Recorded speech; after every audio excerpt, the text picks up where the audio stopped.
안녕하세요. 저는 40대 남성입니다. 여러분들, 고기는 씹어야 맛을 안다라는 말이 있죠. 무엇이든지 제대로 알려면 실제로 겪어봐야 한다는 뜻으로 쓰이는 말인데요. 겉으로 보이는 것만 보고서 사람을 속단해선 안 된다는 뜻으로도 쓰입니다. 그저 보이는 것만으로 판단하는 게 얼마나 큰 오류인지 전 한 사건을 통해 알게 되었는데요. 오늘 그때 그 얘기를 한번 해드리려고요. 저는 이남 이녀 장남으로 태어났습니다. 저희 집안은 중산층 가정이었는데요. 아버지가 변호사셨기 때문에 어렵지 않은 환경에서 자랐습니다. 엄만 가정주부로 저희들을 정말 살뜰하게 돌보셨어요. 아버진 일 때문에 바쁘시고 정신 없으셨지만 항상 가정에 신경을 많이 쓰셨습니다. 특히나 아버진 예의 범절을 중시하시고 무엇보다 원리 원칙을 중요하게 생각하시는 엄격한 분이셨어요. 약속한 일은 어떻게 해서든지 꼭 지키려고 노력하시고 저희에게도 그래야 한다며 교육을 하셨습니다. 아버지가 저희를 가장 크게 혼내셨던 건 바로 제가 약속을 지키지 않았을 때였어요. 한 번은 제가 친구들과 한 시간 약속을 어겨 다퉜는데 그걸 아시고선 아버지가 저에게 얘기를 한 적이 있었어요. 아들, 다른 거 몰라도 사람이 한번 뱉은 말은 어떻게든 지키려고 노력해야 한단다. 다시 말하면 말 한마디 뱉는 것도 신중히 하는 거야. 말엔 책임이 뒤따르는 법이다. 알았지? 이거 항상 기억하고 있어야 돼. 저도 안 지키려고 한 건 아니고 버스가 너무 늦게 와서 늦은 건데 애들이 제 말을 안 들어주잖아요. 만약에 지키지 못했으면 진심으로 사과를 해야지. 어쩔 수 없는 상황이었지만 그렇게 생각하면 미리 와 있던 친구들은 너랑 한 약속을 지키려고 더 일찍 출발했을 거잖니. 그러니 넌 아무리 어쩔 수 없다고 해도 친구들한테 진심으로 사과해야 하는 거란다. 그렇게 아버진 항상 저에게 진심과 진실에 대해 강조하셨어요. 전 그런 아버지가 때론 너무 엄격하고 무섭다는 생각을 하기도 했죠. 늘 제가 잘못한 부분에 대해선 따끔하게 혼을 내셨거든요. 그리고 전 장남이다 보니 아버지가 거는 기대가 정말 컸습니다. 공부도 제법 잘해서 아버지께선 당신의 뒤를 이어 제가 법관이 되길 원하셨습니다. 그래서 늘상 법관에 대한 얘기도 많이 하셨어요. 그렇지만 전 사실 처음엔 아버지의 뜻을 따르고 싶은 생각이 없었어요. 법조인에 대해 관심도 없었고 전 다른 일을 하고 싶었거든요. 그런데 그런 제 생각이 딱 바뀐 사건이 있었어요. 어느 날 집에 갔는데 한 청년이 아버지께 인사를 하러 왔더라고요. 나중에 그 청년이 돌아가고 나서 제가 엄마에게 물어보게 되었죠. 엄마, 저 사람 누구예요? 처음 보는 사람인데 집까지 와서 아버지 보고 가는 거예요? 아, 넌 처음 보니? 예전에 아빠 변호했던 피해자 아들이야. 벌써 저렇게 컸구나. 그때가 10년도 훨씬 넘었는데 그때 피해자 변호하다가 피해자가 지병 때문에 중간에 돌아가셨거든. 억울하게 피해 입은 거라 네 아빠가 그분 돌아가신 후에도 피해 해결하려고 돈도 안 받고 얼마나 열심히 였는지 몰라. 그거 감사하다고 이번에 인사 온 거야. 그런 일이 있었어요? 아버지가 그런 일 하셨는지 몰랐어요. 전 아버지 냉정하다고 생각했는데. 네 아빠가 말을 안 해서 그렇지 얼마나 사람들을 많이 도와줬는데 보이는 게 다가 아니야. 아빤 사명감으로 열심히 일을 하셨어. 그래서 아빤 네가 법조인으로 일을 해보길 원하신 거야. 단순히 직업이 좋아서가 아니라 세상을 더 많이 알 수 있으니까. 그래서 그런 거지. 봐봐. 이렇게 아빠가 열심히 일하니까 누군가 그걸 알아주잖아. 솔직히 그때까지만 하더라도 전 아버지가 단순히 법조인이라는 직업 자체가 좋았기 때문에 저에게 그걸 권하는 거라고 생각했어요. 그런데 그 일이 있고 나선 아버지가 그런 이유 때문에 저에게 법조인을 권한 건 아니라는 생각이 들더라고요. 그때부터 전 법조인에 대해 관심을 많이 갖게 되었습니다. 그러다 보니 꿈이 생겼고 그 후로 열심히 공부를 했어요. 대학을 졸업하면서 전 로스쿨에 진학을 해 졸업하고 변호사 시험을 봤습니다. 사실 전 변호사가 목표는 아니었어요. 제 목표는 바로 판사였어요. 변호사 시험을 보고서 5년 정도 경력을 쌓고 나면 판사 임용 지원을 할 수 있기 때문에 그렇게 목표를 잡고 열심히 공부를 했습니다. 얼마나 노력을 했는지 모릅니다. 아마 그때가 제 인생에서 제가 제일 열심히 공부한 시기가 아닌가 싶어요. 노력 끝에 처음 변호사 시험에 합격했을 때도 가족 모두가 너무나 좋아했어요. 오랜 공부를 하면서 고생한 걸 다 알고 있었기 때문에 다들 무척이나 기뻐했습니다. 아들, 고생했다, 고생했어. 그래도 지금껏 그렇게 노력한 게 이루어지는구나. 정말 고생 많았다. 엄마, 고마워요. 앞으로 갈 길이 많이 남았지만 그래도 이렇게 결실을 맺어서 기쁘네요. 아버지, 저 진짜 열심히 해서 꼭 판사 될게요. 그래, 장하다 우리 아들. 이 아버지 네가 잘해낼 거라 믿는다. 그날 온 가족이 모여서 다 같이 축배를 들며 축하를 했습니다. 정말 앞만 보면서 달렸던 것 같아요. 다른 건 생각하지 않고 오로지 목표를 위해 진짜 열심히 공부를 했습니다. 그러다 보니 연애 시기도 놓치고 결혼에 대해선 크게 생각을 못했었죠. 그러다 제가 30살 초반에 운명의 여성을 만나게 되었습니다. 변호사 일을 하면서 지인의 소개로 만나게 된 이 여성은 정말 사람이 따뜻하고 포근했어요. 처음 만날 때부터 참 말이 잘 통했고 무엇보다 제 얘기를 잘 들어주는 좋은 사람이었죠. 그렇게 전 그 사람과 호감이 생겨 연애를 시작하게 되었고 1년의 연애 끝에 저희는 결혼을 하게 되었습니다. 아내는 처음 보는 사람들도 좋아할 정도로 참 순하고 착한 사람이었어요. 늘 사람들에게 친절하게 대했죠. 특히나 아내는 봉사활동을 정말 많이 다녔습니다. 한 번은 아내가 너무 쉬지 않고 봉사활동을 하는 것 같아서 물어본 적이 있었어요. 당신은 왜 이렇게 봉사활동을 많이 다녀?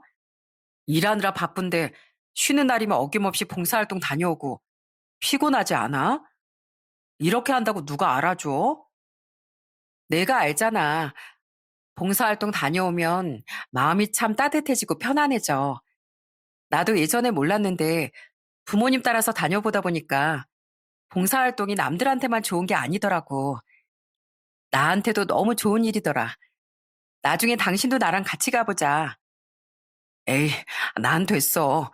당신도 쉬엄쉬엄해. 매번 그렇게 힘들게 남들 도와주는데도 뭐 하나 없는 것도 없고 말이야. 몸도 안 좋은데. 난 걱정돼서 당분간 당신이 봉사활동을 좀 쉬었으면 좋겠는데. 여보, 세상엔 나만 사는 것도 아니고 다 같이 더불어 사는 거잖아. 다 같이 행복하게 잘 살면 좋지. 몸은 조금 지쳐도 마음이 얼마나 따뜻해지는지 몰라. 내가 누군가에게 도움이 된다는 게 삶의 원동력이 되는 것 같아. 그래서 하는 거지. 아내도 아내였지만 처갓 집안 자체가 그렇게 좋은 일들을 많이 하는 집안이었어요. 장인어른은 사업을 하셨는데 평상시에도 정말 좋은 일을 되게 많이 하셨습니다. 연말이면 연탄 봉사도 가족들이 다 같이 가고 후원도 정말 많이 하시고 불우이웃을 위한 성금도 많이 내시기도 하셨어요. 그런 집안에서 자란 아내는 늘 마음이 따뜻할 수밖에 없었고요. 하루는 집에 갔더니 아내가 장난감 박스 수십 개를 포장하고 있더라고요. 너무 깜짝 놀라서 아내에게 물어봤어요. 여보, 이게 다 뭐야? 장난감이야? 이거 다 어디서 났어? 설마 당신 어린이날이라고 이거 포장해서 보육원에 가져다 주려고? 아이, 그냥 가져다 줘도 되는 걸. 그래도 이왕 받는 선물 예쁘게 포장되어 있으면 더 좋잖아. 뭔가 날 위해서 특별하게 받는 것 같은 느낌을 아이들도 받았으면 좋겠다고 생각해서. 어때? 예쁘지? 그래, 예쁘긴 하네. 당신 진짜 정성이다, 정성. 난 당신만큼 그렇게 다른 사람들한테 애정을 쏟지 못하는 것 같아. 역시 우리 와이프 대단해. 무슨 소리야. 당신이야말로 좋은 일 많이 하고 있잖아. 변호사 일하면서 당신 어려운 사람들도 도와주고 무료 변호 봉사도 해주고 있잖아. 당신은 당신대로 또 난 나대로 남들 도와주고 있는 거야. 난 그래서 당신이 훌륭하다고 생각하는데 이렇게 따뜻한 아내와의 결혼 생활은 하루하루가 행복했습니다. 아내는 남들에게도 정말 잘했지만 무엇보다 가족들에게 더욱 잘했어요. 특히나 저희 집은 아내를 너무나 사랑하고 아꼈습니다. 그건 바로 아내가 가족들을 살뜰하게 챙겼기 때문이었어요. 하루는 엄마가 몸살 걸리셔서 몸이 많이 안 좋으셨을 때가 있었어요. 그때 아내가 일을 쉬고 엄마 간병에 집안일까지 하러 본가에 간 적이 있었습니다. 그것도 저에게 말 한마디 안 하고요. 그걸 전 나중에서 알게 됐는데 그것도 저희 어머니가 저에게 전화가 오면서 알게 되었죠. 아들, 바쁘니? 내가 안 그래도 너한테 전화한다고 한 걸 몸이 안 좋으니까 깜빡했다. 어머니, 괜찮아요? 몸살 걸리셨다면서요. 몸은 많이 나아지셨어요?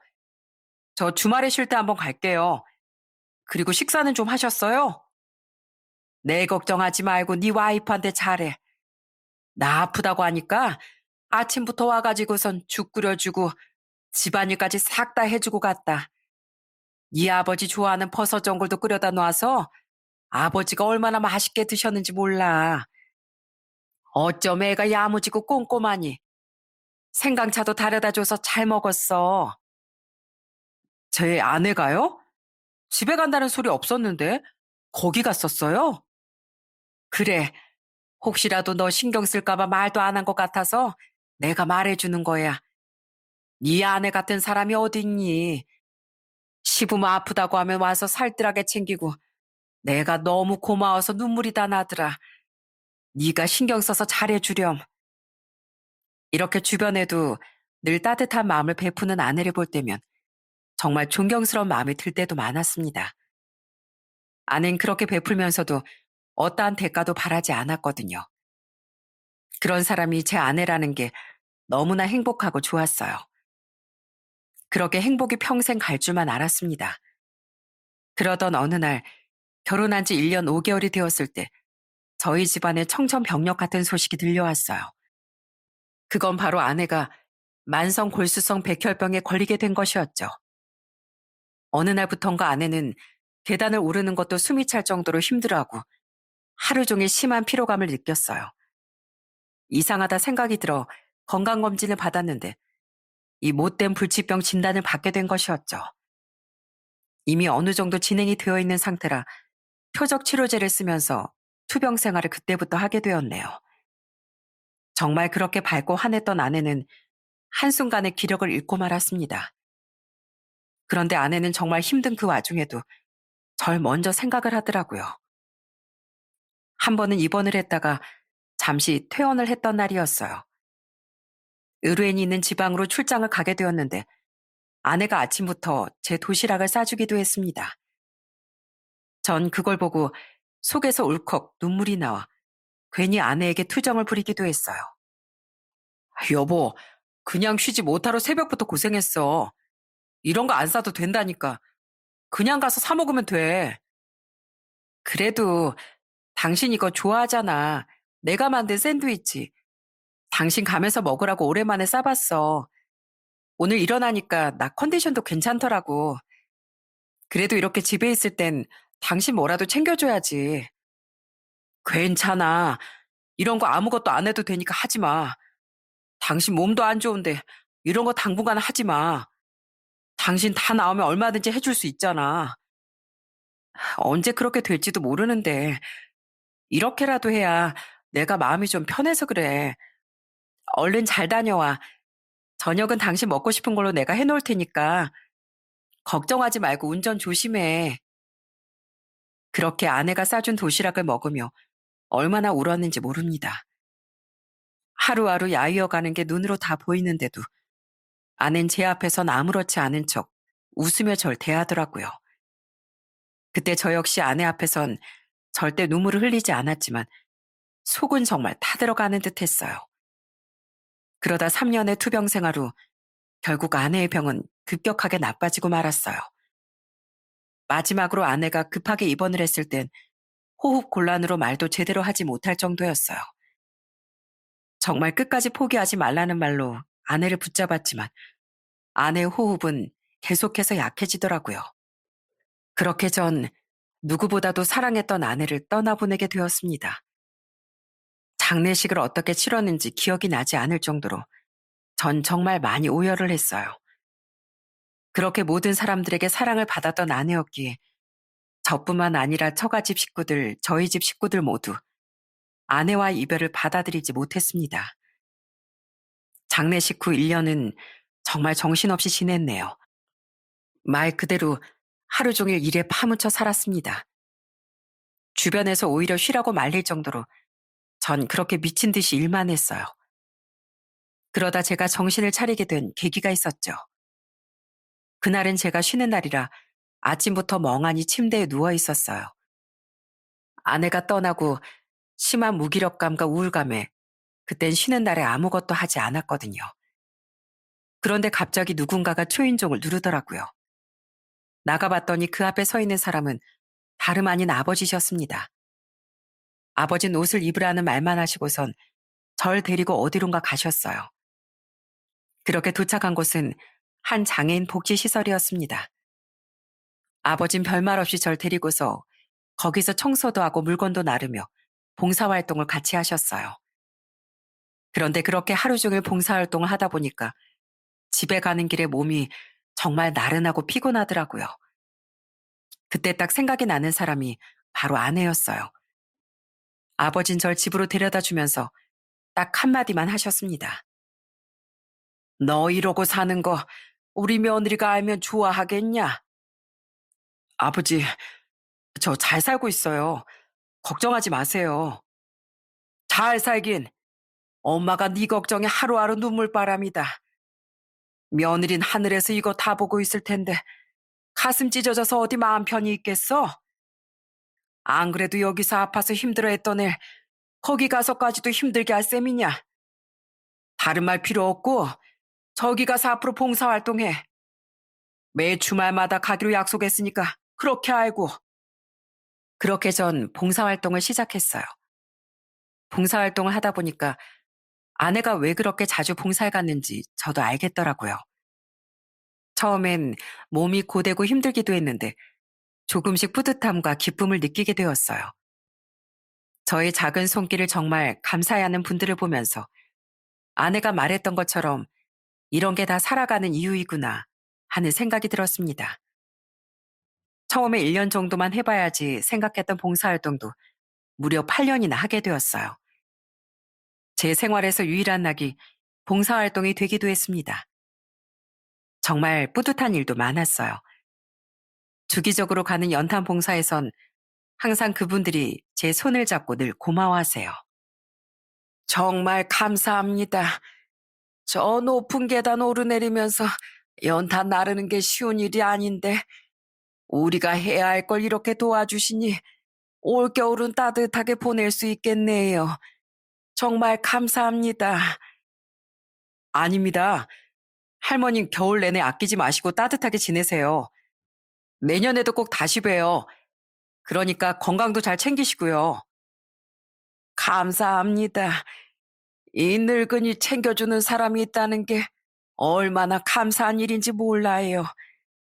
이거 목마를 때 마셔요. 내가 뭐 줄 건 없고 저기 동사무소 갔다가 받아온 건데 하나 남은 거 드세요. 아유, 이 귀한 걸 감사합니다, 어르신. 제가 내년에도 또 올게요. 그렇게 봉사를 할 때면 이렇게 하나 남은 음료수도 기꺼이 내어줄 정도로 정말 감사해 하시고 고마워하셨어요. 그런 모습을 보면서 참 이런 게 사람 사는 거구나 싶은 생각도 많이 들었답니다. 그러다 정말 깜짝 놀랄 일을 겪게 되었어요. 그날도 연탄 봉사를 하러 갔었는데 그날 거기서 아내와 정말 닮은 사람을 만나게 되었거든요. 그 사람은 아내와 외모도 닮았지만 성격도 비슷해서 너무 놀랐어요. 처음엔 친척인가 했더니 아니더라고요. 아내와 닮았던 그 사람은 그날 이후로 봉사활동을 하면서 자주 마주치게 되었습니다. 그러다 보니 점점 친해지게 되었어요. 그 여잔 평범한 직장인이었고 주말마다 봉사활동을 나오는 사람이었습니다. 같이 술자리 몇 번 했는데 정말 유쾌하고 사람이 밝고 따뜻한 그런 사람이더라고요. 한 번은 봉사활동 뒤풀이로 같이 밥을 먹는데 제가 궁금해서 물어봤던 적이 있었어요. 수영 씨는 왜 이렇게 봉사활동 많이 와요? 전 주말에 한 번씩 오는데 들어보니까 거의 매 주말 내내 봉사활동 하는 것 같던데. 뿌듯하니까요. 사실 제가 사회에선 별 볼 일 없는 사람 같거든요. 그런데 봉사활동하면 정말 제가 살아있는 게 느껴져요. 내 도움이 필요한 것도 있구나. 그런 생각도 들고, 내 도움으로 사람들 생활이 더 좋아지면 더 행복하고요. 그래서 오는 거죠. 전 이 사람의 말을 듣고 정말 깜짝 놀랐어요. 전 아내가 했던 얘기랑 비슷했거든요. 이 사람도 그렇게 따뜻한 마음을 갖고서 봉사활동을 하러 오는 거구나 싶어 정말 존경스러웠답니다. 그렇게 저희는 자주 만나며 대화도 자주 나눴고 서로에게 호감이 생겨 연애를 시작하게 되었어요. 사실 처음에 제일 걱정이었던 건 바로 여자친구가 제 전 결혼에 대해 어떻게 생각을 할까였어요. 그런데 여자친구의 반응은 뜻밖이더라고요. 솔직히 아무리 사별이라고는 하지만 신경 쓸 수밖에 없는 일이라고 생각해. 수영이 네가 못 받아들이겠다고 하면 나도 마음 접을게. 아니야. 난 당신이 정말 힘들었겠구나. 그리고 정말 대단하다 싶어. 그런 슬픈 상황 속에서도 다른 사람들을 위해 봉사활동하러 다닌 거잖아. 그게 진짜 쉽지 않은데 말이야. 정말 대단해. 대단하긴. 사실 난 그냥 내 아픔 잊으려고 봉사활동한 거지. 정말 괜찮겠어? 내 이런 과거가 있어도 신경 쓰이지 않겠어? 신경이 안 쓰인다는 건 거짓말이지. 그것보다 난 당신 얘기 듣고 나서 가장 먼저 생각난 게 당신이 참 고생이 많았다는 생각뿐이야. 그동안 많이 슬펐겠네. 난 괜찮아. 그러니까 이젠 고민하지 말고 앞으로 나랑 행복하게 잘 지내자. 누군가에겐 참으로 놀라운 사연이고 만남을 주저할 수도 있는 일이지만 오히려 절 배려하고 위해주는 그런 여자친구에게 참 고마웠어요. 그렇게 연애를 하면 할수록 전 이 사람과 평생을 함께하고 싶다는 생각이 들었어요. 그렇지만 제 입장에선 결혼 생각을 한다는 것조차 욕심이라고 느껴졌습니다. 연애와 결혼은 정말 다르잖아요. 그래서 정말 결혼하자는 말이 목 끝까지 차올랐지만 몇 날 며칠을 말도 못하고 주저했을 때가 있었는데 그때 먼저 나서준 게 바로 제 여자친구였습니다. 혹시 내년쯤에 한 열흘 정도 휴가 낼 수 있어?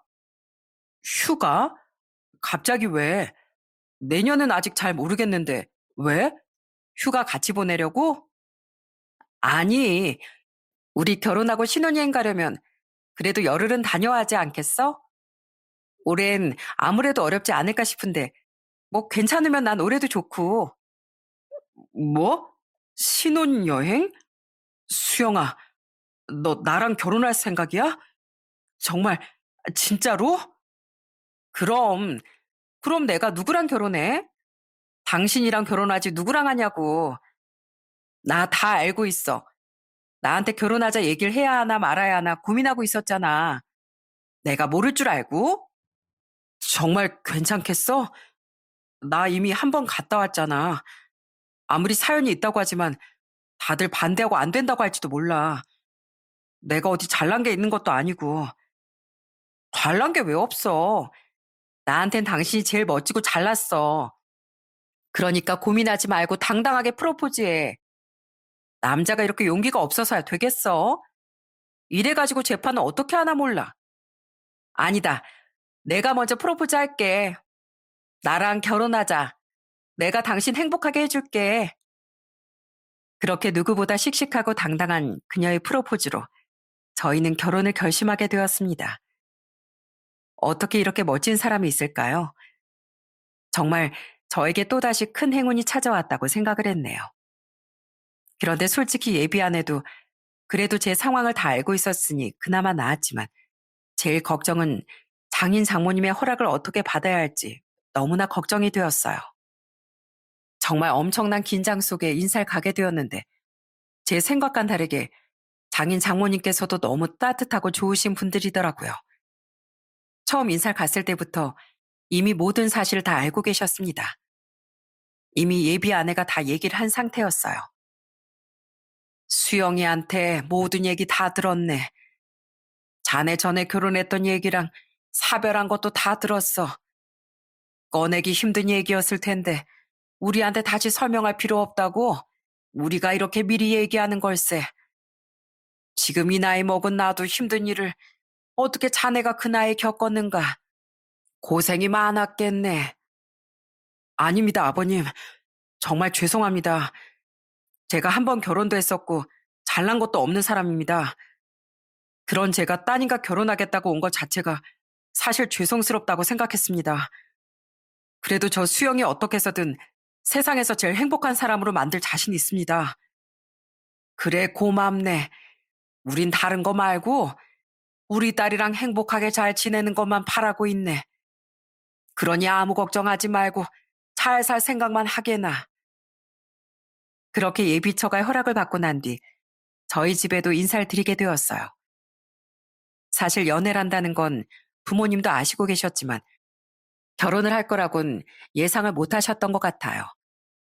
아마 제가 다시는 결혼을 하긴 힘들 거라고 생각을 하셨을 겁니다.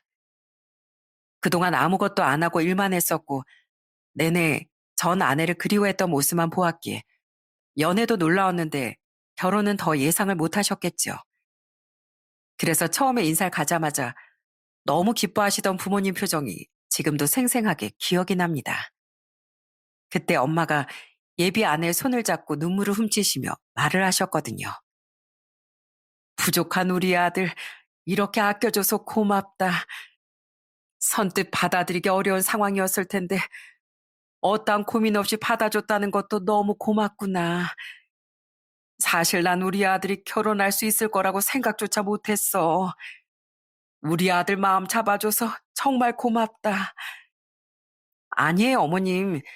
제가 더 부족한 부분이 많을 거예요. 앞으로 제가 더 잘하겠습니다. 그래, 고맙다, 고마워. 우리 앞으로 정말 잘 지내보자. 그렇게 저희는 양가의 축복 속에서 결혼 준비를 하게 되었습니다. 결혼 준비는 정말 수월했어요. 연애하면서 한 번 다투지 않아도 한 번쯤은 싸운다는 그 시기임에도 저희는 의견 다툼 하나 없이 잘 준비를 했습니다. 그러다 예비 아내가 동창 모임에 간 날이었어요. 저녁만 먹고 금방 끝날 것 같다며 말을 했던 예비 아내가 밤 10시가 넘어도 연락이 오지 않더라고요. 전화를 해볼까 하다가 그래도 오랜만에 동창들 만났는데 할 얘기가 많겠거니 생각을 하고 기다리고 있었습니다. 그렇게 밤 11시가 넘어가자 예비 아내에게서 먼저 전화가 오더라고요. 그때 전 집 근처에서 운동을 하고 집으로 돌아가던 길이었습니다. 그런데 아내 목소리가 이상하더라고요. 수영아, 이제 끝났어? 전화 안 오길래 친구들이랑 재밌게 노는가 보다 하고 있었는데. 어, 나 좀 술을 많이 마신 것 같아. 좀 있으면 여기 끝날 것 같은데 혹시 나 좀 데리러 올 수 있어? 미안해. 피곤할 텐데. 이런 부탁 안 하고 싶은데 오늘 내가 너무 많이 마셨네.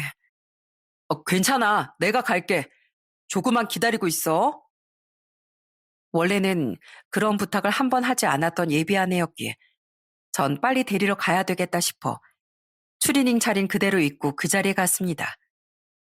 전 그 차림으로 갔던 게 나중에 두고두고 후회할 일이 될 줄은 상상도 못했어요.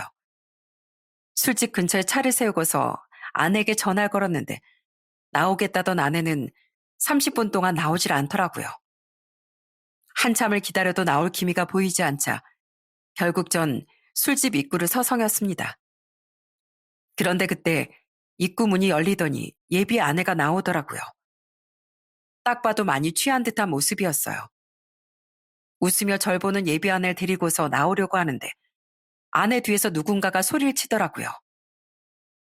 야, 김수영! 너 어디 가? 우리 몇 년 만에 만났는데 벌써 가기야? 뭐야, 누가 데리러 온 거야? 누군데? 아이, 누군데?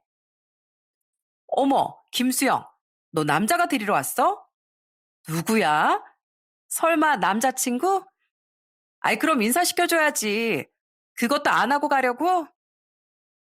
결국 뒤에서 들리는 소란에 예비 아내는 제 손을 잡고서 술집 안으로 들어가 버렸어요. 저는 너무나 당황스러웠죠. 운동복 차림에 아무런 대비도 하지 않았는데 어떻게 해야 하나 싶더라고요. 그렇게 급작스럽게 술집 안으로 들어가고서 아내는 5명이 앉아있는 테이블에 가 절 소개를 하더라고요. 얘들아, 인사해. 내 남자친구. 나 사실 이번에 결혼해. 나중에 정식으로 소개해 주려고 했는데 이렇게 된 거 여기서 인사하지 뭐. 뭐? 예비 남편이라고? 에이, 거짓말. 우리보다 한참은 나이 있으신 분 같은데? 김수영 너 거짓말하는 거지? 맞아, 내 예비 남편. 우리보다 7살 많아. 얼른 인사해. 그 자리에 있던 사람들을 보니 아내도 취했지만 다른 동창생들도 모두 다 취해 보였습니다. 다들 절 보고서 놀란 표정이었어요. 그래서 대충 인사를 하고 가보려고 하는데 그 동창생들 중 딱 2명이 정말 제 자존심을 아예 뭉개버리더라고요. 안녕하세요. 저 수영이 남자친구인데 좀 취한 것 같아서 데리러 왔습니다. 나중에 정식으로 인사 한번 할게요. 오늘은 수영이가 좀 취한 것 같아서 미리 데리고 가겠습니다. 에이, 근데 너무 나이 많아 보이는 거 아니에요? 우리 수영이가 만날 사람이 아닌데. 연식이 좀 오래되신 것 같은데. 그리고 일도 안 하시나 보네요. 추리닝 바람으로 여기로 오시고. 그게 제가 여기 근처에서 운동을 하다가 오다 보니까. 에이, 운동이요? 운동하신 몸이 그러신 거예요? 아유, 김수영 진짜. 늦게 시집 가려고 하니까 다 놨구나 놨어. 이렇게까지 해서 시집 가야 되니? 김수영도 이제 한물 갔나 보다. 그렇게 인기 많았던 애가 급을 이렇게 낮춰서 시집 가다니. 맞아. 김수영 이제 다 포기했구나? 아이, 그래도 난 얼굴은 절대 포기 못하게 했던데. 야, 니들 무슨 말이야. 그만해. 우리 남편이 뭐가 어때서. 니들 자꾸 그러면 앞으로 안 본다. 아유, 기집애. 콩깍지 단단히 끼워졌네. 야, 친구니까 이런 말도 할 수 있는 거야. 정신 차려 이거사. 솔직히 제 얼굴이 잘난 얼굴은 아니었지만 사람 연전에다 대고 저렇게 얘기하는 거 들으니 저도 너무 감정이 상하더라고요. 제 모습을 보면서 낄낄대며 비웃는 걸 보곤 이건 아니라는 생각이 들었습니다. 그래서 한마디를 했어요. 저 못난 거 압니다. 그래도 초면인데 이렇게 추링이 있고 찾아온 건 저도 실례라고 생각은 하지만 그래도 처음 본 사람에게 그렇게 모욕적인 말을 하시면 안 되죠. 이렇게 사람들 앞에서 모욕적으로 얘기하시면 명예훼손으로 벌받을 수도 있습니다. 제 말에 그 동창생 2명이 깔깔대면서 포복절도를 하더라고요. 그러더니 저를 또 비웃더군요. 에? 명예훼손이요? 뭐 그쪽이 뭐라도 돼요? 뭔데요? 뭐 경찰이라도 되나 봐. 인상은 경찰이 아닌데. 하고 오신 꼴을 보니 백수인데 뭘. 드라마 좀 보셨나 봐요. 저 대한민국 판사입니다. 네? 웃기고 자빠졌네. 무슨 판사? 그쪽이 판사면 제 손에 장을 지지네요. 판사가 이러고 다니는 게 어딨어요? 그러게 말이야. 판사가 무슨 이런 꼴로 다녀. 딱 봐도 제대로 된 직장 다니는 거 안 같은데 뭘. 그렇게 제 정체를 밝혔는데도 그 동창생 2명은 아예 제 말을 믿지도 않더라고요. 그러면서 비웃는 모습을 보니 정말 기가 막히고 어처구니가 없었어요. 그런 상황에서 갑자기 예비 아내가 나섰어요. 야, 우리 남편 대한민국 판사 맞아. 진짜라고, 진짜. 왜 거짓말 하겠어? 뭐? 진짜라고? 에이, 설마, 거짓말이지? 네, 진짜입니다. 제가 지금 운동복 차림이라 명함은 따로 없지만 맞습니다. 말씀드렸잖아요. 지금 다들 말 실수하셨어요. 제 말에 갑자기 분위기는 싸해졌어요.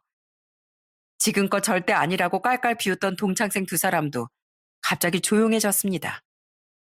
동창생 두 사람은 정말 어떻게 해야 할지 모르고 있더라고요. 전 그 두 사람에게 얘기를 했습니다.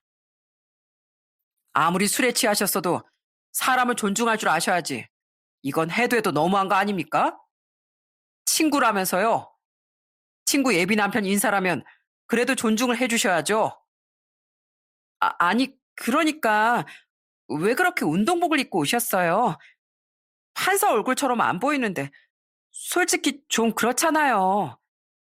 맞아요. 머리가 좀 없으셔가지고 진짜 판사일 거라고는 생각도 못했네. 무슨 일용직이나 다니는 줄 알았죠. 어떻게 사람 얼굴만 보고 판단을 합니까? 머릿수도 없으면 판사 못한답니까? 외모로 직업 찾나요? 그리고 요즘 세상에 아무리 친구라고 해도 그런 인신공격까지 하는 사람이 어디 있습니까? 이렇게 한 거 다 모욕죄, 명예훼손죄인 거 아시죠? 그게 아니라 정말 잘못했어요. 미안합니다. 그런 뜻으로 한 게 아니라요. 저희가 술을 좀 많이 마셔가지고 좀 취했나 봐요. 정말 죄송해요. 정말 그런 뜻이 아니었어요. 그제서야 그 두 명은 저한테 미안하다며 고개를 숙이고서 잘못을 고했습니다. 그랬더니 다른 동창생 친구들도 그 두 명을 보면서 얘기를 하더라고요. 야, 니들 그럴 줄 알았어. 저는요, 아무 말도 안 했어요. 얘들이 원래 장난이 좀 짓궂거든요. 그 입방아 때문에 쟨 3년 전에 이혼도 당했고요. 얘는 아직도 결혼도 못 했거든요. 자기들처럼 결혼 안 하고 혼자 살 것 같았던 수영이가 시집 간다고 하니까 부러워서 또 저런 거예요. 맞아요, 맞아. 에휴, 니들 그럴 줄 알았다. 아슬아슬하게 농담하더니만 결국엔 야, 니들 제대로 사과해. 이게 뭐 하는 거야? 그렇게 말려도 말도 안 듣더니. 그렇게 주변에서 사과하라며 난리를 피우자 그 두 사람은 멋쩍은 듯 저에게 얘기를 했습니다. 정말 죄송합니다. 저 수영이랑 진짜 친한 사이예요. 괴롭힌다고 한 게 아니라요. 그냥 예비 남편이라고 그래서 장난한다고 한 건데 제가 술 취해서 너무 도가 지나쳤네요. 정말 죄송합니다. 됐습니다. 오늘 이렇게 인사드린 걸로 하죠. 어쨌든 이렇게라도 인사드리게 돼서 반가웠네요. 다음엔 부디 더 좋은 모습으로 뵙겠습니다. 그날은 그렇게 끝이 났어요. 처음엔 너무 화가 나더라고요. 어떻게 저런 사람들이 아내 친구인가 싶을 정도였죠. 예비 아내는 그 친구들이 원래도 입방정이 장난이 아니었다며 안 그래도 몇 번 얘기를 해도 고쳐지지 않았었는데 아까 표정을 보니 너무 통쾌했다면서 저에게 미안하다며 사과도 하고 절 달래줬어요. 그렇게 결혼을 준비하다가 얼마 뒤 정식으로 아내가 그 동창생 친구들에게 청첩장을 주러 가게 되었습니다. 그러다 몇 시간 후 저에게 전화가 왔더라고요. 재밌게 놀고 있어? 오늘은 술 적당히 마셔. 지난번처럼 취하면 진짜 안 된다. 당신 내일 할 일 많다고 했잖아. 우리 오늘 술 안 마셔. 그리고 있지? 당신 혹시 여기 올 수 있어? 바쁘지 않으면 와서 인사 한번 하는 거 어때? 지금? 왜? 또 나 놀리게? 나 못났다고 또 그러려고 오라고 하는 거 아니야? 저번에 그렇게 당했는데 또 가서 당하라고? 아유, 안 돼. 에이, 그런 거 아니야. 그런 거 아니고 정식으로 소개하는 날인데 얼굴은 봐야지. 우리 끝나가니까 당신 와서 인사하고 같이 가자.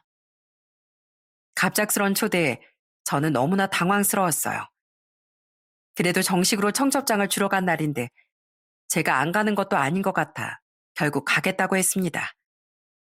그런데 저번에 그렇게 못나게 해서 그 꼴을 당했으니 이번엔 본때를 보여줘야 되겠다 싶은 생각이 들더라고요.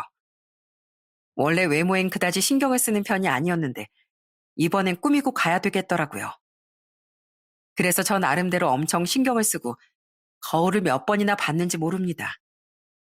그래도 제가 키는 181이어서 제가 키 큰 덕분에 다행이라는 생각이 들었죠. 안 쓰던 가발도 쓰고 향수까지 뿌리고 양복도 이것저것 입어보면서 그날 제일 괜찮은 옷으로 입고 나섰습니다. 그렇게 잔뜩 차려입고서 떨리는 마음으로 딱 들어갔더니 들어가자마자 전 깜짝 놀랄 수밖에 없었어요. 아내 동창생 친구들이 입구에서부터 나와서 박수를 치며 절 환영해 주더라고요. 결혼 축하해요. 우리 정식으로 청첩장 받았어요. 어머, 근데 뭐야? 그때 그분 맞아요? 다른 사람 아니세요? 난 다른 사람 들어오는 줄 알았네. 저 맞습니다. 그때 그 사람 맞아요. 어머, 못 알아볼 뻔했네. 머리가 그땐 이렇게 막 없었는데? 원래 이렇게 풍성하셨었나? 야, 너 또 눈치 없이. 가발이잖아, 가발. 입 좀 다물어. 어머, 완전 딴 사람 같아요. 너무 멋있어요. 역시 수영이가 보는 눈이 있네. 그러지 말고 여기 앉으세요. 그때 동창회에서 난리를 피웠던 요주의 인물 두 사람은 그날 저에게 쌩긋쌩긋 웃으며 잘해줬습니다. 그러더니 저에게 진심을 들려주더군요. 그때 저희가 얼마나 후회했는지 몰라요. 술에 취해서 그런 말 하긴 했지만 그래도 우리 그렇게 나쁜 사람들 아니에요. 혹시나 오해하셨을까 싶어가지고요. 저희가 얼마나 미안했던지 다음날 바로 수영이한테 사과했다니까요. 맞아요. 우리가 장난이 좀 심해서 그렇지 수영이랑은 중학교 때부터 친구거든요. 진심이 아니었다는 거 꼭 알아주세요. 술 취해서 저희가 친해진다고 나름 장난한 건데 미안해요. 수영이하고는 완전 절친이거든요. 솔직히 이렇게 셋이서 이젠 미혼으로 다 같이 가는구나 싶었는데 수영이가 갑자기 결혼한다고 하니까 서운한 마음에 정말 미안합니다. 아니에요. 뭐 그날 일 있고 나서 저도 생각을 많이 하게 되더라고요. 덕분에 거울도 한번 더 보게 되고 옷도 더 신경 쓰게 되고요. 다른 사람들에게 보이는 모습도 신경을 써야 된다는 걸 이번에 많이 느꼈습니다. 뭐야, 아직도 우리한테 앙금이 남아있구나. 미안해요. 아유, 아니에요. 진심으로 저도 괜찮습니다. 그런 의미로 제가 와인 한 잔씩 따라드리죠. 그렇게 저희는 웃으며 즐거운 시간을 보냈습니다. 실제로 그 두 사람과 얘기를 나눠보니 나쁜 사람들은 정말 아니더라고요. 물론 농담이 심하긴 했지만 누구보다 제 예비안을 아껴주고 위해주는 좋은 친구들이었어요. 오랜 시간 함께한 세월이 있다 보니 농담의 정도가 지나쳤을 뿐 진심은 그게 아니더라고요. 대신 그래도 그날의 사건 이후로 본인들도 말이 지나치다는 걸 크게 깨달아서 요즘은 조심을 한다고 하더라고요. 그 친구들은 마지막으로 헤어질 때까지 저에게 신신당부를 했어요. 우리 수영이 정말 착한 애예요. 제 주변에서 수영이만큼 착한 애 한 명도 없어요. 아시죠? 그러니까 우리 수영이 눈에서 눈물 나게 하면 제가 막 쫓아갈 거예요. 네, 알겠습니다. 저도 수영이 같은 여자가 제 아내가 된다는 게 정말로 행복합니다. 저한테 이런 복이 있다는 게 얼마나 행운이고 행복한지 몰라요. 누구보다 제가 잘 알고 있습니다. 저한테 분에 넘치는 사람이라는 걸요. 그러니 친구분들이 신경 쓰이지 않도록 제가 남편으로서 더 잘할게요. 그러니 걱정하지 마시고 저 믿어주세요. 어머, 역시 판사라 정리 한번 딱 잘하시네. 오케이, 합격. 우리 수영이 마음 놓고 보내주는 거예요. 그렇게 저희는 모두의 축복 속에 결혼을 하게 되었습니다. 아내는 정말 저희 집안의 보물이 되었어요. 부모님도 얼마나 아내를 아끼는지 모릅니다. 항상 제게 강조하며 하는 말은 아내를 아끼라는 말뿐이세요. 아들, 넌 진짜 복 받았다. 복 받았어. 요즘에 저런 애가 어디 있니? 요즘은 다들 시어머니한테 대들고 시댁이라고 하면 말만 들어도 싫어하는 사람들이 얼마나 많은데 우리 수영인 그런 것도 없고 너무 예쁘다. 예뻐. 넌 수영이 없고 살아야 되겠다, 얘. 저도 알아요, 엄마. 엄마, 저 결혼하고 나서 오랜만에 이렇게 좋아하시는 거 보네요. 그렇게 며느리가 예쁘세요?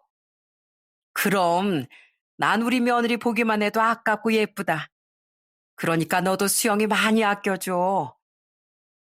특히나 아버진 원래 저랑도 말을 많이 하는 편은 아니었는데 우리 아내만 오면 얼마나 말이 많아지시는지 모릅니다. 임신을 했을 땐 완전 집안 잔치를 열 기세셨어요. 우리 며느리 왔어?